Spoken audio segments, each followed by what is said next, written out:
ನಮಸ್ಕಾರ. ಶ್ರೀ ಟಿವಿ ನ್ಯೂಸ್ಗೆ ಸ್ವಾಗತ. ಈ ದಿನದ ಹೆಡ್ಲೈನ್ಸ್.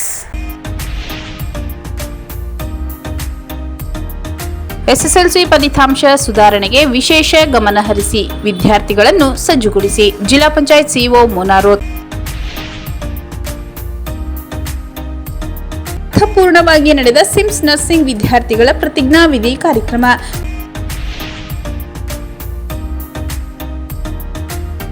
2028ಕ್ಕೆ ರಾಜ್ಯದಲ್ಲಿ ಎಚ್.ಡಿ. ಕುಮಾರಸ್ವಾಮಿ ಅವರನ್ನು ಮುಖ್ಯಮಂತ್ರಿಯಾಗಿ ಮಾಡುವುದು ಜೆಡಿಎಸ್ ಪಕ್ಷದ ಪ್ರಮುಖ ಗುರಿ ಎಂ. ಅಶ್ವಿನ್ ಕುಮಾರ್.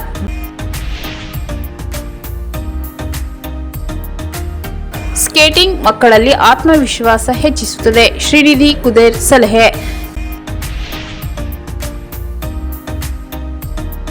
ಟೋಲ್ಗೇಟ್ ಬಳಿ ನಾಮಫಲಕದಲ್ಲಿ ಆಂಗ್ಲ ಭಾಷೆಗೆ ಪ್ರಥಮ ಸ್ಥಾನ, ಕನ್ನಡ ಭಾಷೆಗೆ ಅವಮಾನ ಖಂಡಿಸಿ ಕರ್ನಾಟಕ ಕನ್ನಡ ರಕ್ಷಣಾ ವೇದಿಕೆ ವತಿಯಿಂದ ಪ್ರತಿಭಟನೆ.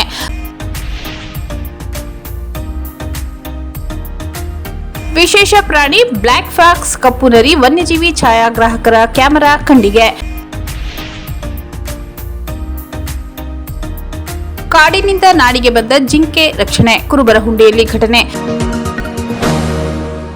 ಎಸ್ಎಸ್ಎಲ್ಸಿ ಫಲಿತಾಂಶ ಸುಧಾರಣೆಗೆ ವಿಶೇಷ ಗಮನ ಹರಿಸಿ ವಿದ್ಯಾರ್ಥಿಗಳನ್ನು ಸಜ್ಜುಗೊಳಿಸಿ ಜಿಲ್ಲಾ ಪಂಚಾಯತ್ ಸಿಇಒ ಮುನಾರೋತ್. ನಗರದ ಜಿಲ್ಲಾಡಳಿತ ಭವನದಲ್ಲಿರುವ ಹಳೆ ಕೆಡಿಪಿ ಸಭಾಂಗಣದಲ್ಲಿ ಎಸ್ಎಸ್ಎಲ್ಸಿ ಪರೀಕ್ಷಾ ಫಲಿತಾಂಶ ಸುಧಾರಣೆ ಸಂಬಂಧ ಶಾಲೆಗಳ ಮುಖ್ಯ ಶಿಕ್ಷಕರ ಸಭೆ ಉದ್ದೇಶಿಸಿ ಮಾತನಾಡಿದ ಜಿಲ್ಲಾ ಪಂಚಾಯತ್ ಸಿಇಒ ಮುನಾರೋತ್ ರವರು, ಈಗಾಗಲೇ ನಡೆಸಲಾಗಿರುವ 2 ಹಂತದ ಪೂರ್ವ ಸಿದ್ಧತಾ ಪರೀಕ್ಷೆಯಲ್ಲಿ ಕಡಿಮೆ ಅಂಕ ಗಳಿಸಿರುವ ವಿದ್ಯಾರ್ಥಿಗಳನ್ನು ಕೇಂದ್ರೀಕರಿಸಿ ವಿಶೇಷ ತರಗತಿ ನಡೆಸಬೇಕು.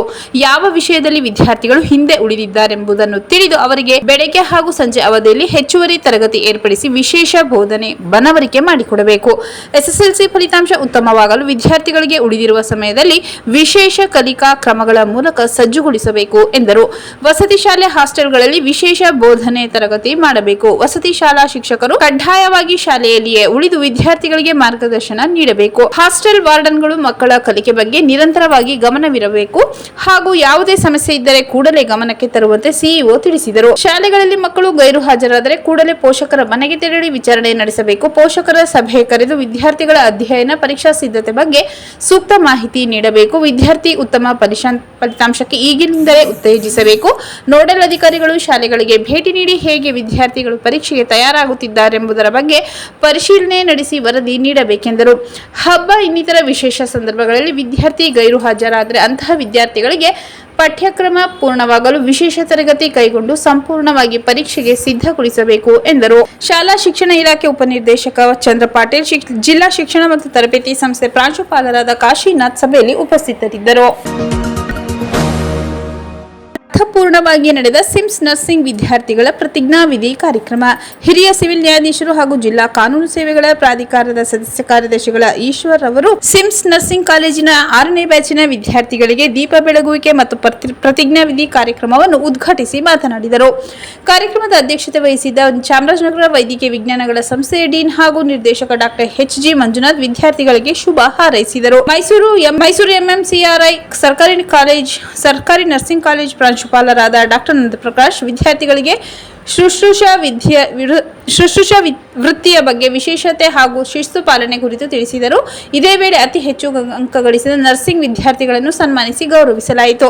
ಚಾಮರಾಜನಗರ ವೈದ್ಯಕೀಯ ವಿಜ್ಞಾನಗಳ ಸಂಸ್ಥೆ ಬೋಧನಾ ಆಸ್ಪತ್ರೆ ಆರ್ಥಿಕ ಸಲಹೆಗಾರ ರವಿ ಹೊಸ್ಮನೆ, ವೈದ್ಯಕೀಯ ಅಧೀಕ್ಷಕ ಸಿ.ವಿ. ಮಾರುತಿ, ಜಿಲ್ಲಾ ಶಸ್ತ್ರಚಿಕಿತ್ಸಕರಾದ ಡಾಕ್ಟರ್ ಎಂ. ಚಿನ್ನಬೋವಿ, ಪ್ರಾಂಶುಪಾಲ ಕೆ.ಟಿ. ಅಜಯ್, ನಿವಾಸಿ ವೈದ್ಯಾಧಿಕಾರಿ ಅಜಾವುಲ್ಲಾ ಖಾನ್, ಶುಶ್ರೂಷಾ ಅಧೀಕ್ಷಕರಾದ ಚಂದ್ರಕಲಾ ವಿಶೇಷಾದ್ರಿ, ಜಮುನಾ ಅವರು ಕಾರ್ಯಕ್ರಮದಲ್ಲಿ ಉಪಸ್ಥಿತರಿದ್ದರು.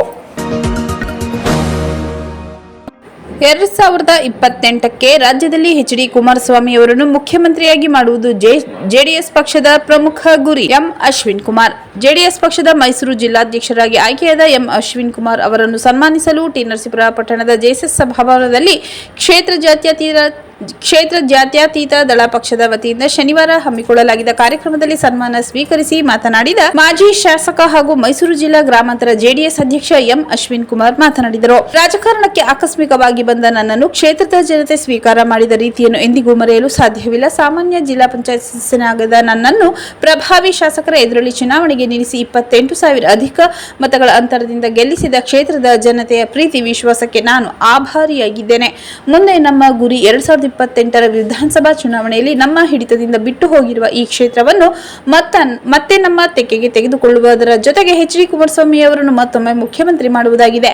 ಈ ನಿಟ್ಟಿನಲ್ಲಿ ಕಾರ್ಯಕರ್ತರು ಒಗ್ಗಟ್ಟು ಪ್ರದರ್ಶನ ಮಾಡಿ ರಾಜ್ಯದಲ್ಲಿ ಮತ್ತೆ ಜೆಡಿಎಸ್ ಪಕ್ಷ ಅಧಿಕಾರಕ್ಕೆ ಬರಲು ಪ್ರಾಮಾಣಿಕವಾದ ಕಟ್ಟುನಿಟ್ಟಿನ ಪ್ರಯತ್ನ ಒಗ್ಗಟ್ಟು ಪ್ರದರ್ಶನ ಮಾಡಿ ರಾಜ್ಯದಲ್ಲಿ ಮತ್ತೆ ಜೆಡಿಎಸ್ ಪಕ್ಷ ಅಧಿಕಾರಕ್ಕೆ ಬರಲು ಪ್ರಾಮಾಣಿಕವಾದ ಕಟ್ಟುನಿಟ್ಟಿನ ಪ್ರಯತ್ನ ಮಾಡಬೇಕೆಂದು ಕಾರ್ಯಕರ್ತರಿಗೆ ಕರೆ ನೀಡಿದರು. ಎಚ್ ಡಿ ಕುಮಾರಸ್ವಾಮಿ ಮುಖ್ಯಮಂತ್ರಿಯಾಗಿದ್ದ ಅವಧಿಯಲ್ಲಿ ಹಾಗೂ ದೇವೇಗೌಡರು ಮುಖ್ಯಮಂತ್ರಿ ಮತ್ತು ಪ್ರಧಾನಮಂತ್ರಿಯಾಗಿದ್ದ ಕಾಲದಲ್ಲಿ ಮಾಡಿದ್ದ ಜನಪರ ಕಾರ್ಯಕ್ರಮಗಳನ್ನು ಜನರಿಗೆ ತಲುಪಿಸಲು ಸಾಮಾಜಿಕ ಜಾಲತಾಣ ಪರಿಣಾಮಕಾರಿಯಾಗಿ ಬಳಸಿಕೊಳ್ಳಬೇಕೆಂದು ಸಲಹೆ ನೀಡಿದರು. ಕ್ಷೇತ್ರ ಜೆಡಿಎಸ್ ಅಧ್ಯಕ್ಷ ಸಿಬಿ ಹುಂಡಿ ಚಿನ್ನಸ್ವಾಮಿ, ಹಿರಿಯ ಮುಖಂಡ ಚಿಕ್ಕಜಾವರಪ್ಪ, ಜಿಲ್ಲಾ ಪಂಚಾಯತ್ ಮಾಜಿ ಸದಸ್ಯ ಜೈಪಾಲ್, ಪುರಸಭೆ ಮಾಜಿ ಅಧ್ಯಕ್ಷ ವೀರೇಶ್, ಗ್ರಾಮ ಪಂಚಾಯತಿ ಅಧ್ಯಕ್ಷ ಶಂಭುದೇವಪುರ ರಮೇಶ್, ಮೂಗೂರ್ ಶಿವಮೂರ್ತಿ, ವಕೀಲರ ಸಂಘದ ಅಧ್ಯಕ್ಷ ತೊಟ್ಟವಾಡಿ ಮಹದೇವಸ್ವಾಮಿ ಸೇರಿದಂತೆ ಇತರರು ಹಾಜರಿದ್ದರು. ಸ್ಕೇಟಿಂಗ್ ಮಕ್ಕಳಲ್ಲಿ ಆತ್ಮವಿಶ್ವಾಸ ಹೆಚ್ಚಿಸುತ್ತದೆ. ಶ್ರೀನಿಧಿ ಕುದೇರ್ ಸಲಹೆ. ಕ್ರೀಡಾ ದಿನಾಚರಣೆ ಅಂಗವಾಗಿ ಯುವ ಸಬಲೀಕರಣ ಮತ್ತು ಕ್ರೀಡಾ ಇಲಾಖೆ ಚಾಮರಾಜನಗರ ಜಿಲ್ಲಾ ಸ್ಕೇಟಿಂಗ್ ಅಸೋಸಿಯೇಷನ್ ವತಿಯಿಂದ ನಡೆದ Chamarajanagar Kollegal 30 kilometre skating marathon ಗಮನ ಸೆಳೆಯಿತು. ನಗರದ ಚಾಮರಾಜೇಶ್ವರ ಉದ್ಯಾನವನದ ಮುಂಭಾಗದಲ್ಲಿ ಆರಂಭವಾದ ಸ್ಕೇಟಿಂಗ್ ಮ್ಯಾರಥಾನ್ಗೆ ಉದ್ಯಮಿ ಶ್ರೀನಿಧಿ ಕುದೇರ್, ಕ್ರೀಡಾಪಟು ವಿ ಶ್ರೀನಿವಾಸ್ ಪ್ರಸಾದ್ ಸೇರಿದಂತೆ ಇತರರು ಹಸಿರು ನಿಶಾನೆ ತೋರುವ ಮೂಲಕ ಚಾಲನೆ ನೀಡಿ ಶುಭ ಕೋರಿದರು. ಉದ್ಯಮಿ ಶ್ರೀನಿಧಿ ಕುದೇರ್ ಮಾತನಾಡಿ, Chamarajanagar Kollegal 30 kilometre skating marathon ಆಯೋಜಿಸಿರುವುದು ತುಂಬಾ ಖುಷಿಯಾಗಿದೆ. ಸರ್ಕಾರ ಮಾಡಬೇಕಾದ ಕೆಲಸವನ್ನು ಫುರ್ಖಾನ್ ತಂಡದವರು ಸ್ಕೇಟಿಂಗ್ ಮ್ಯಾರಥಾನ್ ಮೂಲಕ ಮಾದಕ ದ್ರವ್ಯಗಳ ವಿರುದ್ಧ ಜಾಗೃತಿ ಮೂಡಿಸುತ್ತಿರುವುದು ನಿಜಕ್ಕೂ ಉತ್ತಮ ಬೆಳವಣಿಗೆ. ಸ್ಕೇಟಿಂಗ್ ದೈಹಿಕ ಮಾನಸಿಕ ಆರೋಗ್ಯಕ್ಕೆ ಉತ್ತಮ ಸಹಕಾರಿಯಾಗಿದ್ದು ಮಕ್ಕಳಲ್ಲಿ ಆತ್ಮವಿಶ್ವಾಸ, ಏಕಾಗ್ರತೆ ಹೆಚ್ಚಿಸುತ್ತದೆ. ಇದೇ ರೀತಿಯ ಫುರ್ಖಾನ್ ತಂಡದವರಿಗೆ ಇನ್ನು ಹೆಚ್ಚಿನ ಇಂತಹ ಕಾರ್ಯಕ್ರಮ ಮಾಡುವಂತೆ ಶಕ್ತಿ ದೊರೆಯಲೆಂದರು. ಈ ವೇಳೆ ವಿವಿಧ ಗಣ್ಯರು ಸ್ಕೇಟಿಂಗ್ ಮ್ಯಾರಥಾನ್ ಕುರಿತು ಮಾತನಾಡಿದರು. ಈ ಸಂದರ್ಭದಲ್ಲಿ ಜಿಲ್ಲಾ netball association V Srinivas Prasad, ಜಿಲ್ಲಾ ಸ್ಕೇಟಿಂಗ್ ಅಸೋಸಿಯೇಷನ್ ಕಾರ್ಯದರ್ಶಿ Furkhan Pasha, karate grand master Nagaraj Shetty, ಅಧ್ಯಕ್ಷ ರೆಹಾನ್ ಅಜೀಂ, ಯೂಟ್ಯೂಬ್ ಪ್ರಮೋಟರ್ ನಿತಿ, ಹಸಿರುಪಡೆ ಸತೀಶ್, ರಮೇಶ್ ಹಾಗೂ ವಿದ್ಯಾರ್ಥಿಗಳು, ಪೋಷಕರು ಹಾಜರಿದ್ದರು. ಟೋಲ್ಗೇಟ್ ಬಳಿ ನಾಮಫಲಕದಲ್ಲಿ ಆಂಗ್ಲ ಭಾಷೆಗೆ ಪ್ರಥಮ ಸ್ಥಾನ, ಕನ್ನಡ ಭಾಷೆಗೆ ಅವಮಾನ ಖಂಡಿಸಿ ಕರ್ನಾಟಕ ಕನ್ನಡ ರಕ್ಷಣಾ ವೇದಿಕೆ ವತಿಯಿಂದ ಪ್ರತಿಭಟನೆ.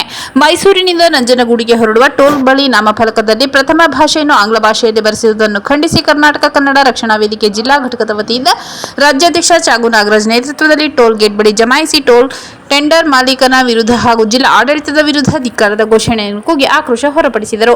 ಪ್ರತಿಭಟನೆ ಉದ್ದೇಶಿಸಿ ರಾಜ್ಯಾಧ್ಯಕ್ಷ ಚಾಗು ನಾಗರಾಜ್ ಮಾತನಾಡಿ, ಕರ್ನಾಟಕದಲ್ಲಿ ಆಡಳಿತ ಭಾಷೆ ಕನ್ನಡ. ನಾಮಫಲಕಗಳನ್ನು ಅಳವಡಿಸುವಾಗ ಸರ್ಕಾರದ ಸುತ್ತೋಲೆ ಕಡ್ಡಾಯವಾಗಿ ಕನ್ನಡ ಭಾಷೆಯಲ್ಲಿ ಪ್ರಾಥಮಿಕವಾಗಿ ಬರೆಯಬೇಕೆಂದು ನಿಯಮವಿದೆ.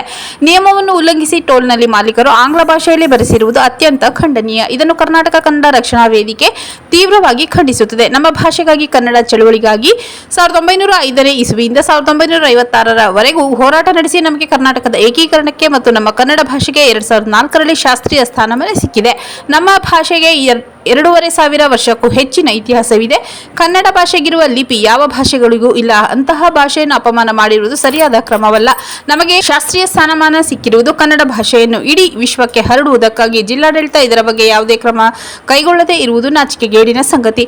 ನಾವು ಜಿಲ್ಲಾಡಳಿತಕ್ಕೆ 3 ದಿನದ ಗಡುವು ನೀಡುತ್ತಿದ್ದೇವೆ. ನಾಮಫಲಕ ಬದಲಾವಣೆ ಮಾಡಿಸದಿದ್ದಲ್ಲಿ ನಮ್ಮ ಸಂಘಟನೆ ವತಿಯಿಂದ ತೆರವು ಮಾಡಿಸಿ ಉಗ್ರ ಪ್ರತಿಭಟನೆ ನಡೆಸುತ್ತೇವೆ. ಮುಂದಾಗುವ ಅನಾಹುತಕ್ಕೆ ಜಿಲ್ಲಾಡಳಿತವೇ ನೇರ ಹೊಣೆಯಾಗಬೇಕಾಗುತ್ತದೆ ಎಂದು ಎಚ್ಚರಿಸಿದರು. ಪ್ರತಿಭಟನಾ ಸ್ಥಳಕ್ಕೆ ತಾಲೂಕು ತಹಸೀಲ್ದಾರ್ ಆಗಮಿಸಿ ಮನವಿ ಸ್ವೀಕರಿಸಿ ಜಿಲ್ಲಾಧಿಕಾರಿಗಳ ಗಮನಕ್ಕೆ ತಂದು 1 ವಾರದಲ್ಲಿ ಇತ್ಯರ್ಥ ಮಾಡುತ್ತೇನೆಂದು ಭರವಸೆ ನೀಡಿದ ಬಳಿಕ ಪ್ರತಿಭಟನೆಯನ್ನು ಕೈಬಿಡಲಾಯಿತು.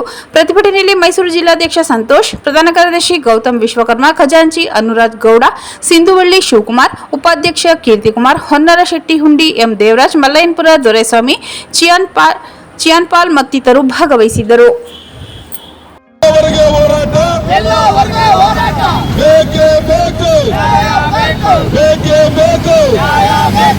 ಕನ್ನಡವನ್ನು ಅಪಮಾನ ಮಾಡಿರುವ ಟೋಲ್ ಅವರಿಗೆ, ಕನ್ನಡ ಭಾಷೆಗೆ ಅಪಮಾನ ಮಾಡಿರುವ ಟೋಲ್ ಏಜೆಂಟರಿಗೆ ಬೇಕೇ ಬೇಕು, ಬೇಕೇ ಬೇಕು, ಬೇಕೇ ಬೇಕು.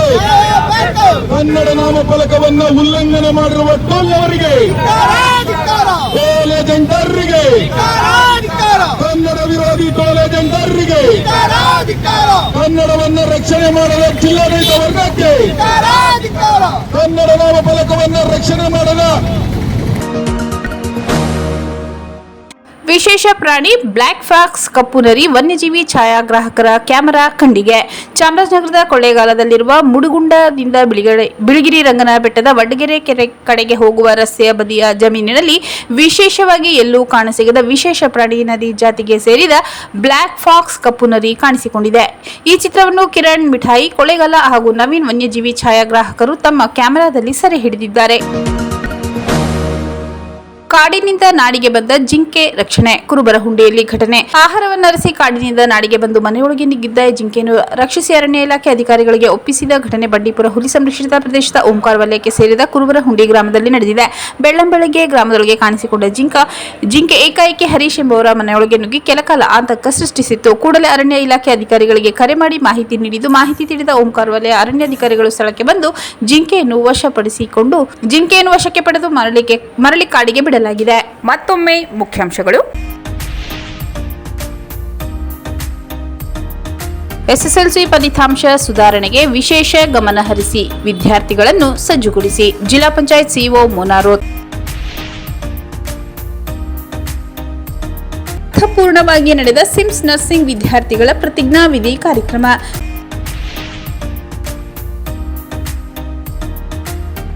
2028ಕ್ಕೆ ರಾಜ್ಯದಲ್ಲಿ ಎಚ್.ಡಿ. ಕುಮಾರಸ್ವಾಮಿ ಅವರನ್ನು ಮುಖ್ಯಮಂತ್ರಿಯಾಗಿ ಮಾಡುವುದು ಜೆಡಿಎಸ್ ಪಕ್ಷದ ಪ್ರಮುಖ ಗುರಿ. ಎಂ. ಅಶ್ವಿನ್ ಕುಮಾರ್.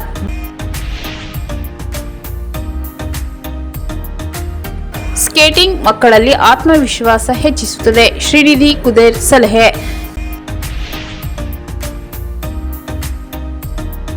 ಟೋಲ್ಗೇಟ್ ಬಳಿ ನಾಮಫಲಕದಲ್ಲಿ ಆಂಗ್ಲ ಭಾಷೆಗೆ ಪ್ರಥಮ ಸ್ಥಾನ, ಕನ್ನಡ ಭಾಷೆಗೆ ಅವಮಾನ ಖಂಡಿಸಿ ಕರ್ನಾಟಕ ಕನ್ನಡ ರಕ್ಷಣಾ ವೇದಿಕೆ ವತಿಯಿಂದ ಪ್ರತಿಭಟನೆ.